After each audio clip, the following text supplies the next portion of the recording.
क्षार और लवण, इसके बारे में कल पढ़ा था हमने। अम्ल, क्षार और लवण पाठ पढ़ा रही थी। इसमें अम्ल के बारे में, किसके बारे में पढ़ रहे थे हम? अम्ल के बारे में। अम्ल क्या होता है, हम कैसे पता लगाएंगे कि ये अम्ल है या क्या है?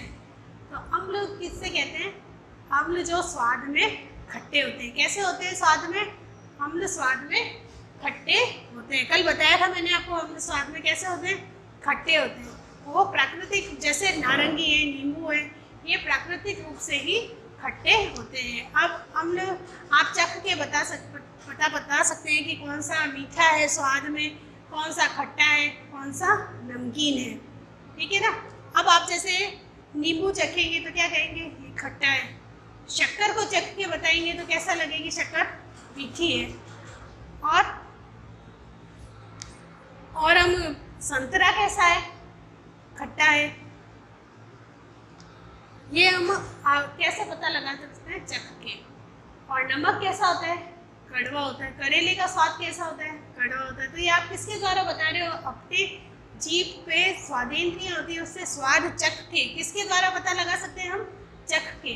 और कुछ अम्ल ऐसे होते हैं जिसको हम चख नहीं सकते, वो हमारे शरीर को नुकसान भी पहुंचा सकते हैं, इसलिए सभी को नहीं चखना चाहिए। जो प्राकृतिक रूप से खट्टे हैं, जैसे हम प्राकृतिक रूप से हमको मिले हुए, प्रकृति के द्वारा प्राप्त हुए हैं, उन्हें हम चख के पता लगा सकते हैं। जैसे कि नींबू है, संतरा है, आंवला है, इमली है, ये क्या है? प्रकृति के द्वारा मिले हुए अम्ल है। हम इसको प्रकृति के द्वारा मिले हुए, इसलिए हम इसको चख सकते हैं। और जो कुछ अम्ल ऐसे होते हैं, जैसे सल्फ्यूरिक अम्ल है, इसको हम चख नहीं सकते, तो हम इसको कैसे पता लगाएंगे?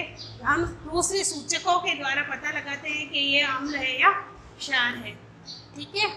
अब किसके अंदर कौन सा अम्ल पाया जाता है, ये आपके प्रश्न आ सकता है, उसके बारे में आज हम पढ़ेंगे। ये एक आपको कॉपी में सूची बनानी है, सबके नाम लिख लेना। नींबू, संतरा, पपीता, चीनी, नमक, करेला, ये सब बना करके और आपको आगे लिखना है उनका स्वाद कैसा होता है। ठीक है? तो आपको पता चल जाएगा, तब आपको पता चल जाएगा कौन से क्षार है, कौन सा लवण है और कौन से अम्ल है। तो अम्ल, अब ये किसमें पाया जाता है? एसिटिक अम्ल। एक प्रकार का अम्ल होता है एसिटिक अम्ल। ये किसमें पाया जाता है? सिरके में। सिरके में कौन सा अम्ल पाया जाता है? आपके प्रश्न उत्तर भी आ सकते हैं, इनमें से कोई से भी अम्ल का नाम लिखा हुआ आ सकता है। ये किसमें पाया जाता है, या ये नाम लिखे हुए आ सकते हैं। इसमें सिरके में कौन सा अम्ल पाया जाता है? आपको लिखना है एसिटिक अम्ल पाया जाता है। या एसिटिक अम्ल किसमें पाया जाता है? सिरके में एसिटिक अम्ल पाया जाता है।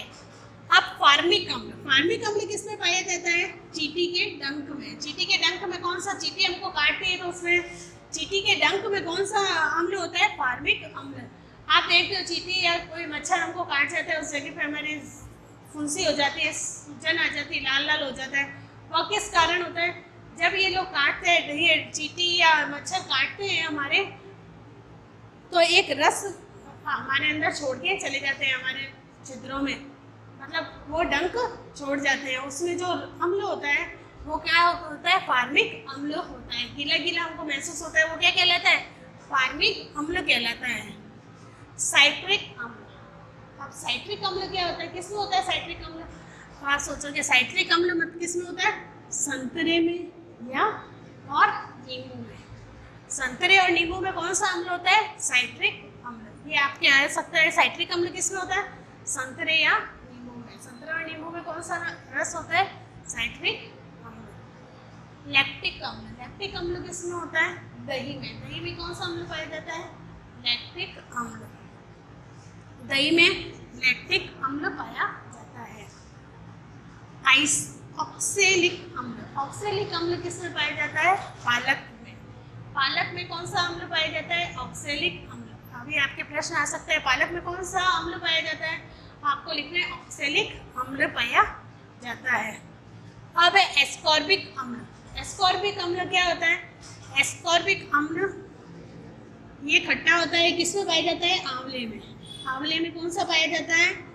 एस्कॉर्बिक अम्ल, जिसके कारण आंवले का स्वाद खट्टा लगता है। अब आपने देखा होगा, अपने घरों में देखते होंगे टार्ट्रिक अम्ल। टार्ट्री, अपन कहते हैं टार्ट्री है। टार्ट्री क्या होती है? किसमें पाया जाता है? इमली और अंगूर में टार्टरिक अम्ल पाया जाता है। किसमें पाया जाता है? इमली और अंगूर में टार्टरिक अम्ल पाया जाता है। तो ये आपके कोई सा भी प्रश्न आ सकता है। एसिटिक अम्ल किसमें पाया जाता है? सिरके में। फार्मिक अम्ल किसमें पाया जाता है? चींटी के डंक में। चींटी के डंक में कौन सा पाया जाता है अम्ल?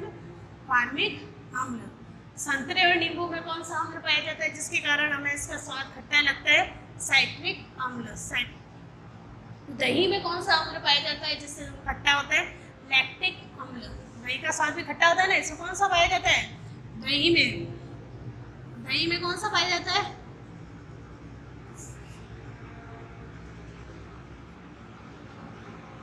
लैक्टिक अम्ल। पालक में कौन सा पाया जाता है? ऑक्सैलिक अम्ल। आंवले में कौन सा अम्ल पाया जाता है? एस्कॉर्बिक अम्ल। इमली और अंगूर में कौन सा अम्ल पाया जाता है? टार्टरिक अम्ल पाया जाता है। तो ये आपको कॉपी में लिखना है कि कौन किसमें कौन सा अम्ल पाया जाता है। अब है सूचक। हम सभी, ये तो हमको प्रकृति के द्वारा मिले हुए, हम इसको चख सकते हैं। क्या चींटी के डंक को इसको हम चख के बता सकते हैं कि इसमें ये खट्टा है या नहीं? नहीं, इसको हम चख नहीं सकते। तो हम इसको और तो सिरके को चख के बता सकते हैं, संतरे को, दही को, पालक को भी आंवला है, इमली है और अंगूर, इनको स्वाद हम चख के बता सकते हैं, परंतु चींटी के डंक का तो स्वाद चख के बता सकते हैं नहीं। इसके लिए हमको क्या काम में लेना पड़ेगा? कोई सूचक काम में लेना पड़ेगा कि चींटी के डंक में अम्ल होता है या नहीं। इसी तरह से और दूसरे अम्ल और क्षार होते हैं जिसको हम चख नहीं सकते, उनको हमको ऐसे ही देख करके या किसी अन्य पदार्थ के द्वारा बताना पड़ता है कि अम्ल है या क्षार है। तो उसको हम क्या कहते हैं? सूचक कहते हैं। कोई पदार्थ अम्लीय है या क्षारीय, इसका परीक्षण करने के लिए विशेष प्रकार के पदार्थों का उपयोग किया जाता है। इसके लिए किसका प्रयोग किया जाता है? विशेष पदार्थों का प्रयोग किया जाता है कि अम्ल है या क्षारीय, ये बताने के लिए। तो ये पदार्थ क्या कहलाते हैं? सूचक कहलाते हैं। तो ये पदार्थ क्या कहलाते हैं? सूचक कहलाते हैं। जैसे लिटमस और हल्दी। लिटमस पेपर के द्वारा हम बता सकते हैं कि अम्ल है या क्षार। एक नीला लिटमस, दो नीले लिटमस पेपर होते हैं। एक तो किस कलर का होता है? ये लाल। एक लाल लिटमस होता है और एक नीला। जब इस नीले लिटमस को हम अम्ल के अंदर डालते हैं तो ये कैसा हो जाता है? लाल हो जाता है।